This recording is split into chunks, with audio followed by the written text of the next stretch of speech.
Muy bien, entonces yo creo que ya lo tenemos claro. ¿Alguna pregunta? Yo los voy a leer, por favor. Si hasta acá está claro, vamos a continuar. Muy bien, el flumazenilo es un antagonista de los fármacos tipo, yo creo que eso está muy fácil, benzodiazepinas. Con respecto a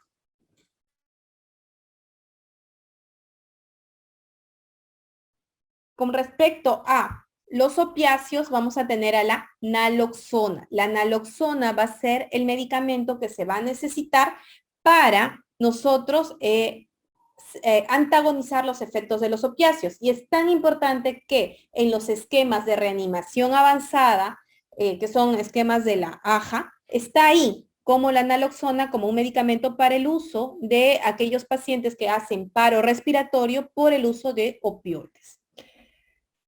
Antídotos en corticoides, bueno, en anestésicos locales lo que tenemos son las soluciones lipofílicas, ¿no? Son soluciones lipofílicas para la toxicidad por los anestésicos locales, sobre todo para la bupivacaína. Muy bien, ahora vamos a tener a continuación esta pregunta que es interesante y que he visto algunas preguntas que se repiten en este tipo. Acá vamos a poner esto. Muy bien, paciente con sobrepeso, que en la evaluación preanestésica de la vía aérea solo se logra visualizar el paladar blando. Según la clasificación de Mayampati, ¿qué corresponde a este tipo de pacientes? Entonces vamos a tener este cuadro, hay que tratar de fijar la imagen y vamos a empezar. Donde yo solo puedo visualizar realmente, la palabra es parcialmente el paladar blando, donde yo no encuentro absolutamente, no veo nada, solo veo principalmente lengua y dientes, es un paciente con una clasificación 4 de Mayampati. Ahora, vamos bajando de clasificación y yo voy a ver paladar blando y base de úvula, ¿de acuerdo? La base de úvula me va a ser importante para clasificarlo, base de úvula, como un 3. Y en la clasificación 2 vamos a ver que ya podemos observar la úvula, el paladar, y en la 1 vamos a observar los pilares. Acá ya observamos los pilares. Entonces, esta es el 1, ¿no? Donde se observa las estructuras orofaringeas con mejor claridad. Entonces, este paciente lo vamos a considerar un 4, porque solo me habla de paladar blando, no me habla de la otra estructura que necesito yo ver para yo clasificarlo como un 3. Muy bien, los algoritmos universales de reanimación cardiopulmonar nos van a pedir o exigir una relación de la relación compresión-ventilación. Y esto es algo que debemos memorizar. En adultos, esto va a ser la relación 32.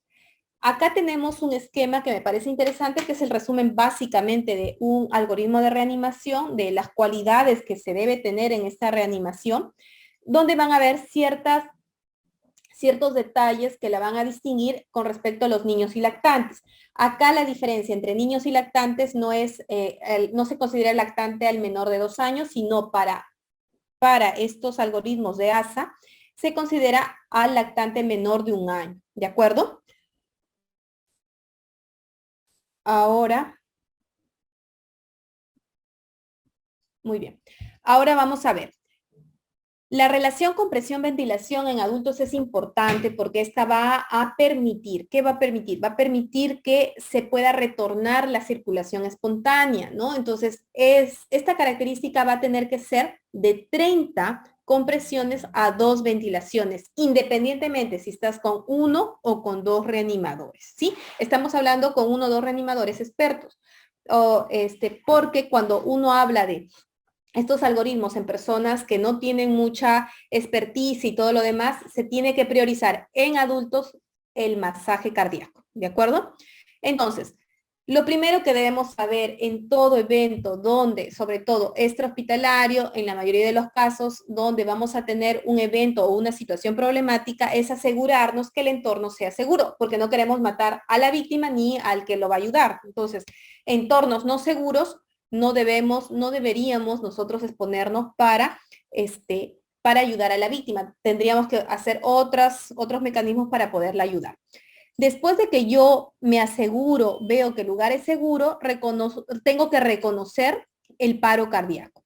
Entonces voy a tener que comprobar si el paciente responde, si responde, no responde, si respira o no respira, si solo jadea o boquea, quiere decir que estas son respiraciones que no son normales y son equivalentes a que el paciente no respire, que no se detecte el pulso en un lapso de 10 segundos. Entonces, esta parte de acá se tiene que hacer a la par. Yo detecto el pulso y observo si el paciente respira o no respira, ¿sí?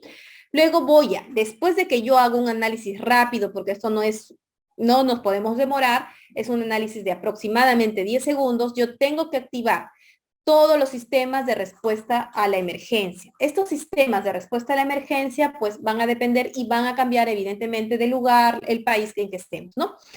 Si está solo, sin teléfono móvil, se deja la víctima, se activa el sistema de emergencia, se puede pedir ayuda a alguien, que se activen los sistemas de emergencia, lo que ustedes necesiten, ¿de acuerdo? Y las relaciones con presión-ventilación, sin dispositivos avanzados para la vía aérea, vamos a tener en adultos de 30 compresiones a 2 ventilaciones, y con respecto a los niños y lactantes van a ver con un solo reanimador 30 compresiones, 2 ventilaciones, y si ya contamos con 2 reanimadores vamos a tener 15 compresiones y 2 ventilaciones, ¿de acuerdo? Van a tener ciertas características, sí, la profundidad de la compresión torácica es verdad. Con respecto a adultos y adolescentes, vamos a considerar a estos pacientes hundir el tórax aproximadamente 5 centímetros. Con respecto a los niños, vamos a tener que se tiene que más o menos hundir el tórax en al menos un tercio de todo su diámetro antero-posterior del tórax. ¿Podríamos equivaler a 5 centímetros? Sí, se podría equivaler a 5 centímetros. Y con respecto a los lactantes, estamos hablando que vamos a hundir aproximadamente también un tercio, menos de un tercio o 4 centímetros del tórax, ¿sí? La frecuencia de las compresiones como objetivos van a ser de 100 a 120 compresiones efectivas y adecuadas, o sea, que tengan esta característica de profundidad. No solo necesitamos hundir el tórax, necesitamos que este tórax vuelva a su normalidad para que se expanda. Esas son compresiones de calidad.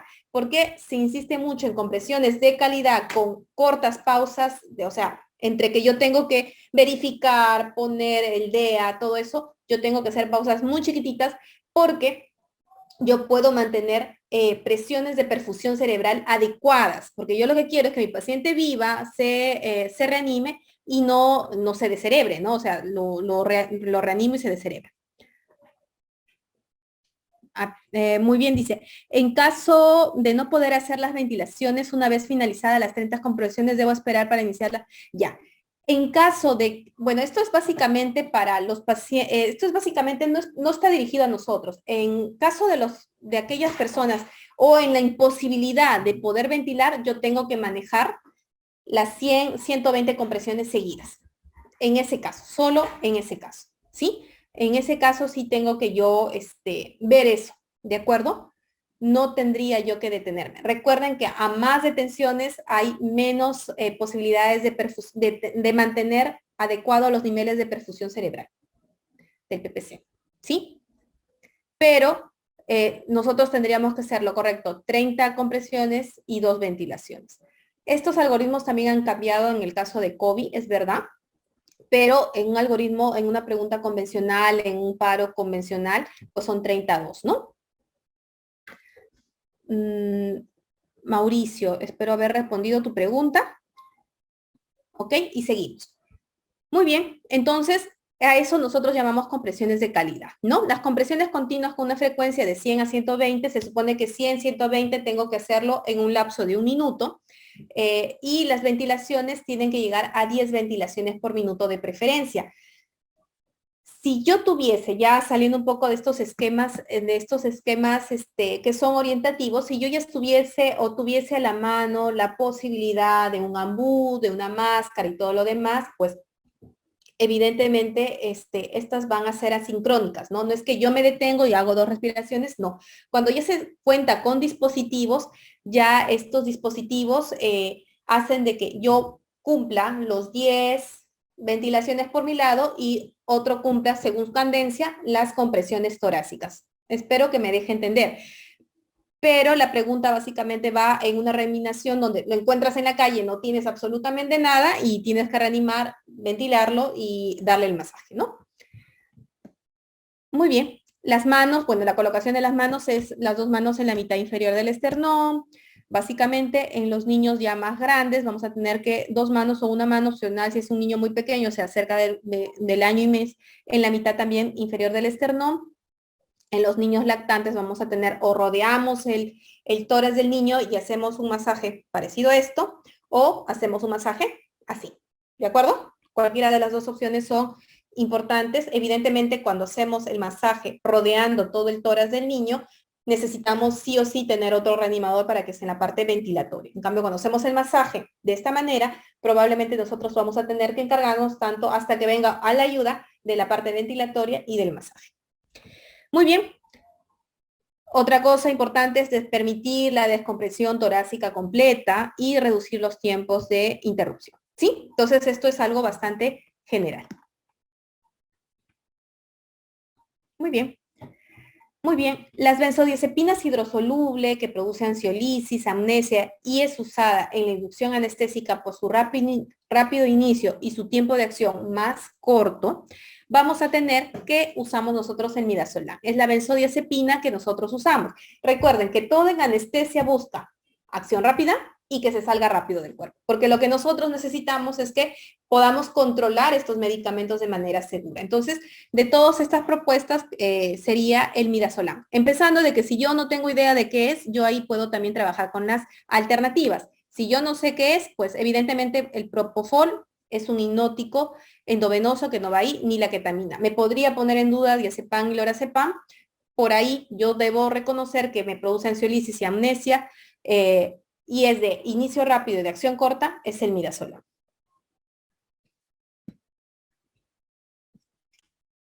Muy bien. Ahora tenemos otra pregunta interesante acerca de un anestésico local, pero que tiene una característica importante. Los anestésicos locales tipo amidas, vamos a hablar que más adelante vamos a ver que los anestésicos locales se van a clasificar.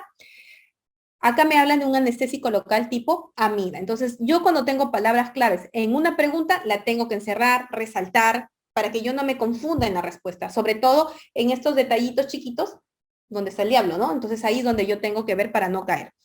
Muy bien. El anestésico local tipo amida con periodo de latencia y de acción corta, ampliamente usado como antiarrítmico relacionado con neurotoxicidad al ser aplicado por la vía subaranoidea, estas características corresponden a, bueno, estas van a corresponder a la lidocaína. Es el único anestésico local, ya, yo no sé qué es tipo amida, pero es el único anestésico local que es un antiarrítmico, ¿de acuerdo? Y ahora vamos a recordar los antiarrítmicos, el cuadro de los antiarrítmicos, ¿no? Con respecto al cuadro de los antiarrítmicos, vamos a tener este cuadro de acá. Tenemos una clasificación de estos antiarrítmicos cuyo mecanismo de acción vamos a tener los canales de sodio, los beta-adrenérgicos, potasio y calcio. La lidocaína va a estar acá, en el grupo de los canales de sodio, ¿sí?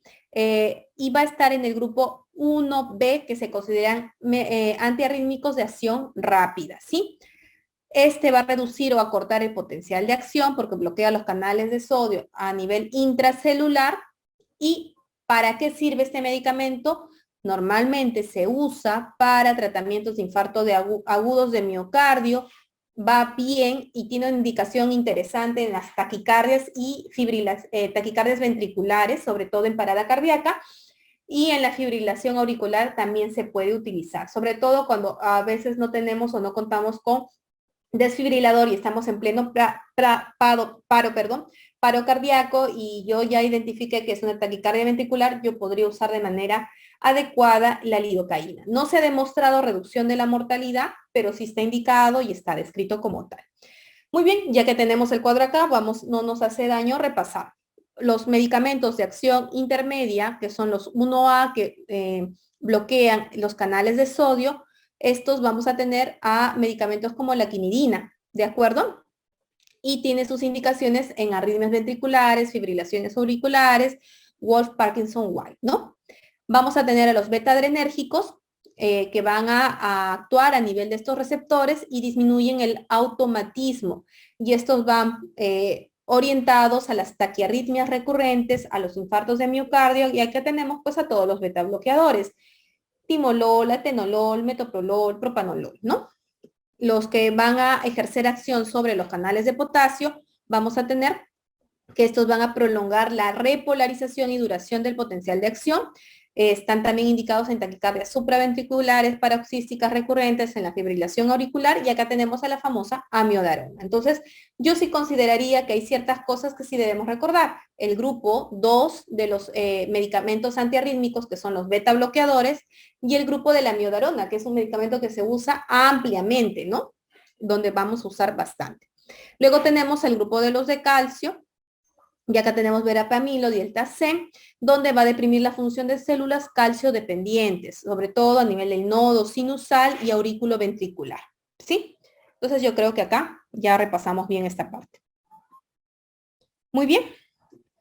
Dice, ¿cuál es el anestésico inhalado que por su menor acción irritante de mucosas, aroma agradable, rápida absorción, es la mejor opción en la inducción anestésica de niños? Bueno, acá vamos a tener el detalle de los niños, ¿sí? Con respecto al detalle de los niños, vamos a recordar que casi vamos a tener que asociar estos medicamentos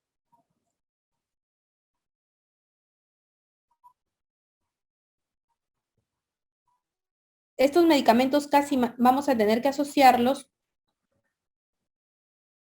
todo medicamento que nos digan anestésico inhalatorio, anestésico, está desactivado el bolígrafo. Bueno, el anestésico inhalatorio asociado a un mejor performance en niños va a ser el sevoflurano, ¿sí? Nosotros antes teníamos muchos anestésicos inhalatorios, ¿no? Sobre todo los fluorados, que es una familia o grupo de anestésicos inhalatorios, que todos habremos escuchado alguna vez, como el famoso alotano, ¿no? Que ya no se usa, no sé realmente si se usa en alguna parte del país, pero ya está en desuso, ¿no? Sin embargo, si siguen viniendo muchas preguntas, viene a ser como el padre de todos de estos anestésicos inhalatorios. Entonces, hay uno que se usa y que tiene la característica de ser más tolerable, porque realmente tiene un olor, yo no le diría agradable, ¿no? Sus olores son bastante intensos, pero son menos, bueno, huele menos feo que los otros, en pocas palabras, ¿no? Y en teoría se dice que el niño lo acepta mejor, ¿no? Agradable, realmente no es agradable, ¿no? Pero es un olor más tolerable, eso es verdad.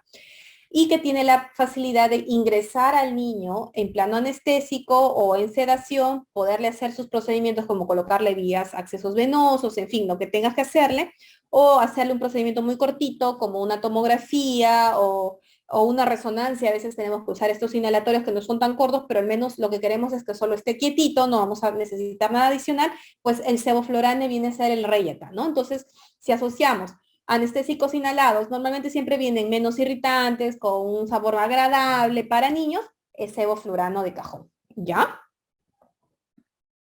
Muy bien, ahora vamos a tener otro medicamento que también siempre vi. Entonces, también hay que conocerlo, ¿no? Y ya hemos avanzado un poquito hablando en la primera pregunta sobre esto. ¿Cuál de los siguientes anestésicos endovenosos tiene efecto analgésico y acción disociativa?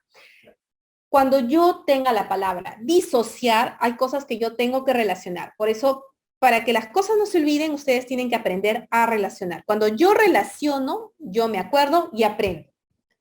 Anestésico o hipnótico, disociativo, o sea, la palabra disociativo y con efecto analgésico es la ketamina, ¿de acuerdo? Entonces, este cuadro vamos a hablar de la ketamina, ¿sí?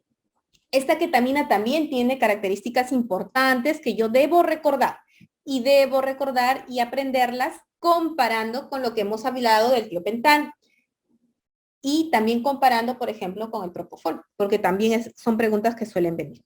Entonces, el mecanismo de acción, igual, va a trabajar a nivel del GABA. Además, la ketamina trabaja a nivel de los receptores NMDA, van a producir inhibición del sistema nervioso central, amnesia, pero esta tiene unas características que también un poquito salen del conjunto. Libera catecolaminas. Al liberar catecolaminas van a aumentar la frecuencia cardíaca, la presión arterial, los flujos sanguíneos cerebrales y la contracción. ¿Sí? Entonces, ¿qué otro mecanismo de acción también es importante? Como estimula el NMDA, también indirectamente va a producir un estímulo de los receptores opioides con efecto analgésico. Entonces, eso hace de que ella tenga este efecto diferenciado de los otros hipnóticos endovenosos, ¿no? Con respecto a la farmacocinética, también es muy rápida, como ustedes pueden verlo, y este medicamento sí lo puede usar de manera intramuscular, cosa que no lo podíamos usar con el tiopental. A ver, a nivel del sistema nervioso central va a producir disociación, produce amnesia, sedación, produce analgesia, pero como libera catecolaminas y aumenta el metabolismo cerebral, aumenta el flujo sanguíneo cerebral, esta no es adecuada si tú le quieres dar neuroprotección a los pacientes. Hay estudios que se han visto, que por ahí pueden leer, que a dosis muy chiquitas puedo usarlo, sí, pero básicamente deben ver que no es lo ideal para usar en una anestesia, en una neuroanestesia, porque aumenta la presión intracerebral, la presión intraocular. Con respecto a la parte cardiovascular, si libera catecolaminas, ¿qué va a aumentar? La frecuencia cardíaca, aumenta la presión, aumenta el inotropismo. Si aumento la frecuencia cardíaca, si aumento la presión en un paciente hipertenso mal controlado, en un paciente con taquicardias que yo tengo que tener cuidado, yo debería tener ciertos cuidados en este tipo de pacientes. Por eso es que está contraindicado en la enfermedad coronaria, en la hipertensión mal controlada. Y con respecto a la parte respiratoria, tiene elementos interesantes que sí nos hacen usarlo de manera segura. Preserva los reflejos laringeos de la vía aérea, ¿de acuerdo? Entonces, esta va a preservar los reflejos laringeos de la vía aérea y va a producir broncodilatación, no broncoespasmo, produce broncodilatación. Entonces, es un medicamento seguro que yo puedo usar en pacientes asmáticos o con reactividad bronquial, ¿sí? Produce bastante babita, es verdad, pero yo lo puedo usar. Entonces, es algo que lo solemos usar. Entonces, y como me aumenta la frecuencia cardíaca, la presión, yo podría usar con las recomendaciones y con los cuidados importantes en pacientes hemodinámicamente inestables. Podría usarlo. Con respecto al efecto disociativo, es básicamente un efecto de alucinaciones, de sueños desagradables, a veces una agitación psicomotriz. Sí, esto se da en la disociación del paciente. Muy bien, ahora vamos a ver. ¿Cuál es el anestésico endovenoso muy utilizado en sedación, anestesia general y actúa en los receptores GABA y con efecto antiemético? Muy bien, el medicamento, que es básicamente vamos a estar hablando de algo parecido a los hipnóticos endovenosos, que tiene estas características, van a ser el propofol. Produce sedación, es verdad, como todos los hipnóticos endovenosos, igual que el tiopental, igual que la ketamina, ahí no hay diferencia. ¿Lo uso en la anestesia general? Sí, yo puedo usar igual que el tiopental, igual que la ketamina, igual que el etomidato. ¿Actúa en los receptores GABA? Es lo mismo, pero ¿qué es lo que lo hace diferente? Que el propofol tiene un efecto antiemético. Si a mí me hubiesen puesto efecto disociativo, ¿qué es? La ketamina. Si me hubiesen puesto efecto anticonvulsivante, ¿qué es? El tiopental. Entonces, como ustedes van a observar, van a ver características muy propias del producto, del medicamento, que me van a sugerir la respuesta, ¿no? Entonces, también actúa sumamente rápido el propofol, 20, 30 segundos, como van a poder ustedes apreciar. Y el propofol también produce neuroprotección porque disminuye el metabolismo o el consumo de oxígeno a nivel cerebral. Entonces, también se puede usar con cierta seguridad en la neuroprotección o en la neuroanestesia. En la parte cardiovascular, el propofol va a producir un impacto cardiovascular importante, produce una vasodilatación importante, disminución de la precarga.